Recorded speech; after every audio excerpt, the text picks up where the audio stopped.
بسم الله الحمد لله ثم الحمد لله نحمد الله على توفيقه ونسأله هداية طريقه ونصلي على خير خلق الله محمد بن عبد الله وعلى آله وأصحابه وترته وبعد السلام عليكم ورحمة الله وبركاته إن شاء الله دقيقة haga naaf kennamteetitti gargaaramee kan dubbachuun naa kenname kitaabaa fi maalummaa kitaabaa akkaataa kitaabaa hagam barbaachisummaa qaba eenyuunfaa barbaachisaa hagam faayidaa qaba waan jedhu kalimaaf dheengadda waan dhagahe waan rabbiin alaaffiseen eegaan maqaa kiyya dha'uun hin hafin hamilee obboleeyyan kiyyaatiif jecha asitti ol bahuun eegan waliin dubbachuudhaan barbaada. Kitaabni barreeffamu, kitaabni dubbifamuu fi kitaabni eebbifamu, kitaabni bitamu, kitaabni faayidaan isaa guddaadha. Nuti hundi ni beekna amaanaadha. Walumaa galatti kitaabni barreeffamu, kitaabni dubbifamu, kitaabni eebbifamu kuni qophaa'ee amaanaan nu bira jirtu gara nama itti dabruu qabduutti dabruudhatu walumaa galatti addul amaanaat ilaa ahlihaa amaanaa gara silaa nama isii haqa godhatutti deebisutu kitaaba barreessuudha, kitaaba eebbisuudha, kitaaba dubbisuudha. Kitaaba dubbisuun, kitaaba barreessuun, kitaaba eebbisuun amaanaa ofirra dabarsuu jedhama. Hiika gara tokkoon akka mataa kee keessatti naa ifutti kan isin ibsuu barbaadu amaanaa gara isiin taruu qabdutti dabarsuu jedhama. Hojii guddaa hojjetaa jirtan, hojii guddaa obboleessi keenya ka barreessillee, obboleeyyan keenya warri gulaalanillee, obboleeyyan keenya warri kitaaba dubbisanis ka dubbisuuf ama eebbisuu barbaaddan isin baatanillee amaanaa garas dabarsuu jedhama. Hojii guddaadha jechuu barbaade nama hojii guddaa kana hojjetee milkaa'u rabbiin haa taasisuun jecha osoo beekumsa islaamummaatii fi seenaawwan islaamummaatii fi seenaawwan musliimoota, hayyoota musliimoota, gootota musliimoota akkamiin dabarsinee akkamiin babal'isnee dhaloota duubatiin geenna jechuu nama nun tahin nama gurraacha hin tahin diimaadhaan mari'anne takkaahuu ummata guddatan saayinsiidhaa fi saayikolojiidhaa fi teknolojiin guddataniin ka mari'annu taate carraan ittiin beekumsa islaamummaa yookiin beekumsa waan ta'e ittiin babal'isan hedduudha. San keessaa afur mataan kiyya qabadhee jira. Afran suni kitaaba barreessuu, beekumsaan of qopheessuu, kitaaba barreessuu, miidiyaan dabarsuu fi kabiraammoo akka amma yeroo ammaa kanatti addunyaan itti seenaa wahii keetutti siidaa dhaabuudha. Odoo namni gurraachi nama diimaan mari'ate muslimtoonni nama musliman tahiniin ka mari'atan taate carraa tokko qofa nu laatu turan ummanni Yahudaa. Carraa afran kana keessaa carraa tokko qofa nu yaaduu turan sila osoo ka isaanii mari'annu taate beekumsaan of qopheessuu fi kitaaba barreessuun dabarsuudhaa fi miidiyaadhaan facaasuu kallattii ittiin babal'atuun babal'isuu san keessaa siidaa qofa nu eeyyaman isarratti nu gargaaran malee kallattii biraatti nu gargaaran turan. Sababni isaa maali jennaan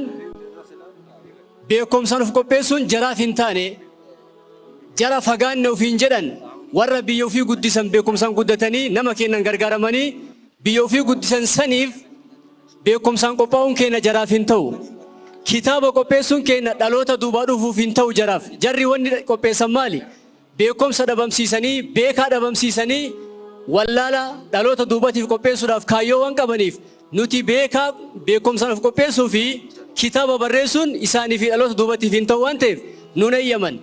Miidiyaan dabarsuun hawaasa dhageeffatuuf hin ta'u waan ta'eef isaaniif hin mijaa'u waan ta'eef nun eeyyaman. Siidaan dhaabuu seenaa hayyuu yookaan seenaa gootaa tokko siidaan dhaabnee dabarsuu nu heeyyaman turan. Sababni isaas maali jennaan siidaan seenaa namaa faansa malee seenaa namaan faarsu. Siidaan seenaa namaa balleessa malee seenaa namaan tolchu. Siidaan booda tura keessa ni gabbarama amantii balleessa waan ta'uu beekaniif nu heeyyaman jechuudha. Isin asitti baatanii ka kitaaba barreessu barreessee ka kitaaba qopheessu yoo qopheessu kitaaba kun irraa fuudhee dubbisee bitee wal gargaaree wal ni yobbisu amaanaa fi dhaloota duubatiif gumaacha guddaa gumaachuu jirtanii dalagaa tana nama itti fufee ammallee daran itti fufuu rabbi nu haa taasisu. Tokko kana inni lammaffaadha daqiiqaa muraasa bichaa qaba inni lammaffaadha. Diinii kana namni qara'es tahee namni amanes tahee namni dhagahee hundi kennayyuu bakkuma tokko waliigalaan haada tokkocha qabannee ofirra dabarsuutu nurraa eeggama waan ta'eef hojii san gubbarra jirtan itti fufuuf itti jabaachuun daran dabaluun nu barbaachisa. Ummanni ammaan dura jaarraawwan ammaan dura dabran keessa amatoowwan ammaan dura dabran keessa amanni kun nuuf haaraya, shahariin kun nuuf haaraya, barri kun nuuf haaraya, jiini kun nuuf haaraya, sa'aatiin kun nuuf haaraya, sakandiin kun nuuf haaraya. Amatoowwanii fi waggaawwanii fi ji'aawwanii fi sa'aatiiwwanii fi sakandiiwwan ammaan dura dabran keessa ummanni karaa rabbii hordofan, ummanni anbiyaa, ummanni akkasuma mootu ulamaa seenaa gurguddaa dabarsan waan gurguddaa galmeessanii taran islaamummaa waliin ta'anii kun imaama, kun ma'muuma, kun ra'iisa, kun mar'uusa ta'anii amantii kana dabarsan jechaadha. Akka amma gariin keenya kitaaba qopheessee gariin keenya kitaaba eebbisuuf wajjin hamilee ta'ee fi bahee beekaalleen wallaalaalleen xiqqaa fi guddaalleen wallaalaan hin jiruyyuu akkasii waliin baane kanatti dabarsaatti hin turan karama warra ammaan duraati. Daraan itti fufuu nu barbaachisa isin jechuu barbaada. Fakkeenyaaf Abul Anbiyaa Ibrahim alayhi salaam amatoowwan nurra dhufe haarawa kanaan duratti dabran isaan illee. Kalimullah Musa alayhi salam amatoowwan ammaan dura jaarraawwan ammaan dura achi dabran kana keessa dabreen illee laakiin warra isa hordofu wajjii waan gurguddaa dabarsee dabre. Isa alayhi salam inni illee hawariyoota isaa wajjin. النبي الهدى صلى الله عليه وسلم نبيين كان محمد عليه الصلاة والسلام إسان اللي صحابة إساني وجين أماتوان أمان درا كان كيس دبرن أنا فاتي كايا دنو نما وقا برين قدا والإنسومني كأما دوتي أدانو باس تكو فايا دنو يقباب سنة وايا نوفجتشا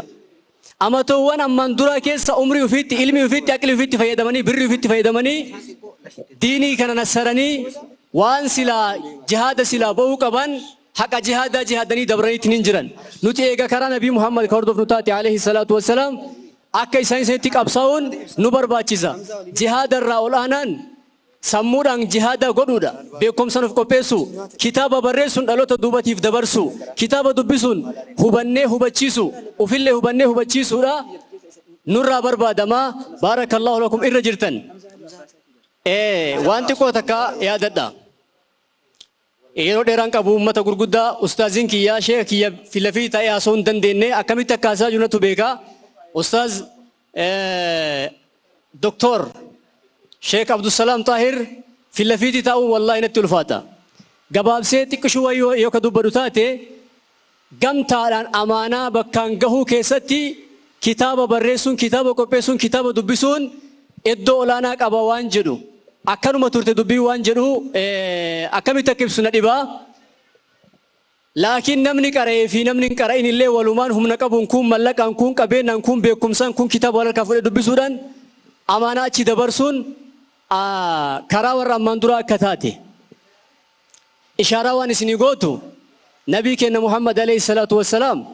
guyyaa isaan amantii asfaafoo amantii babal'isuu jammaran isinii kaasuu barbaada akka yaadannootti akka yaadattaniif isin muluun keessan ni beeyta waan ta'eef isaan imaama tahanii sahaabonni isaanii ma'muuma sahaabota kulli dubbachuu hin danda'u keessaa tokko maqaa qofa isinii kaasa seenaa miti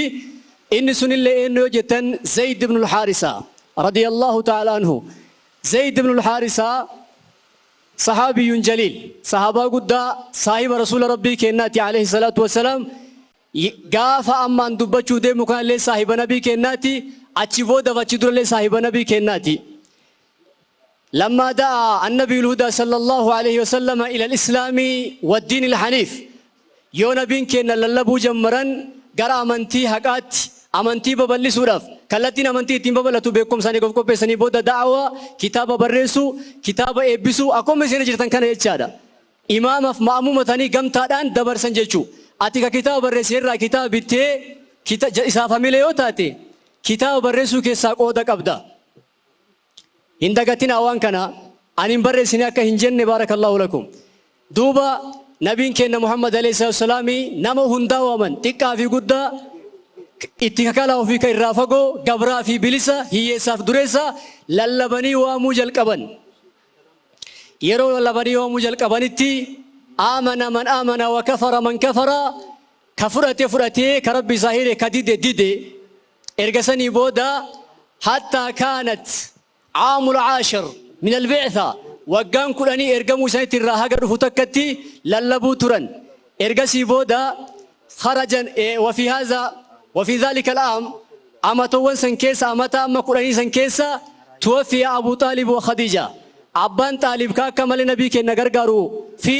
عليه الصلاة والسلام أكسم خديجة رضي الله تعالى عنها دنيا قديسا وخرج النبي صلى الله عليه وسلم إلى الطائف نبي كي نغم طائفتي بيكا إيادتني في تكو بربادي وان بيتن جتشادا للبني غافة جل قبور راكاسيا قدومات أمانا ربي نبرا قبكون هندا غاي كينان wajjin nu qabata waliin bakkaan gahuu qabna kun kitaaba barreessuun kun kitaaba dubbisuun kun kitaaba bituudhaan kun hamilee nama ta'uudhaan jechuu ergaa isin dabarsuu barbaade miseejii xiqqoo takka isin dabarsuu barbaade jechuudha haga namni bira duba dabalamuu fi sagantaadhaan namni ulamaan gurguddaan keenya du'aan gurguddaan nutti dhufaniif tana isinii buusa duuba nabiin keenya alayhi salaatu wassalaam gara xaa'if bayan دخلوا في بني ثقيف بني ثقيف كيس كجرا مغند ثقيف سينني دعا إلى الإسلام والهدى نبين كي نغرا أمنتي كناتي أمنتي حقاتي في غرق جلوماتي واموتوري إرغوا مبودا لم يجد من أشرافهم وشبابهم ونسائهم وأطفالهم إلا عموا وسموا من الحق والهدى فواتك كنا قرر للبسن وامچ سن دعوة سن كيسا نبين كينا غرغدا في تتكا ديرف دبرتي جولر رلي شباب رلي نما امنون قرر قلبين بلا تاتو ملي اجي بلا تاتو ملي غري دودته ملي امتا ومن سنرا بل يسبونهم ويرمونهم بالحجارة الرب في حق فرچون حق ديدون هفي الرب تو ارغمي تممو تو ارغمي الرب تو ارغمي دغان تممو الرب هي ياد تنجچاد دوبا كسمتي أسماتو من نبي كنا عليه الصلاة والسلام حتى دمت رجلا حقلوا يتساين لمن ليدوتي زيد بن الحارثة معه يدفع عنه إساني ولنجلا زيد كن رجا إساني رديبسو في سنجل فيجا حتى دخلوا بستانا لعتبة وشيبة بن ربيعة وروتا كتا شيبة في عتبة المربيعة جرمو برجعني نبي كنا كجنتي تممو ترن أتشي جزيجهن بكسن جزيجان رجعوا السفهاء بني ثقيف افدوبا ديبي ومن يقولون كسيتو مسون افدوبا ديبو تري نبي كنا عليه الصلاة والسلام ركنا الأجا دربتين ستي في تمامين ستي في حكا وجه مودة منسن الرجيسن زيد إمام مامو متى نبي إمام تاني وجين كودا من جت شبر باديت أشتي جلس رسول الله صلى الله عليه وسلم ودعا ربه يتضرع دعاء يفيض إيمانا لقى إيمانتي في لقى يكينات هيافت دعاء أجايبا نبين كنا بكسني كرتني فقال اللهم أشكو إليك ضعف قوتي وقلة هيلتي وحواني على الناس يا ربي كي يركو كنافي تكينا كنافي لا فنتي هم نكيا كنا سمتي هم الرجاني أكستي ترن نتي الله لمتي أمانتان نتي رفته الله لمن نبرا دبرو هنكبدو osoma nuti ifaaji nuti yoo dhufte ifaaji nurra taruu qabdi isinin jechuu barbaada akkuma kana akkuma warri barreessuu qabsaaya jiru warri mallaqa haga danda'u kitaaba lama irraa bitu san caalatti ka dubbisee ka of qopheessu jiraachuun dirqama nurraa ta'a isin jechuu barbaada dheeressuu hin barbaadu irratti insha Allah ta'ala asuma isin ragaa wassalaamu alaykum wa rahmatullahi wa barakatuh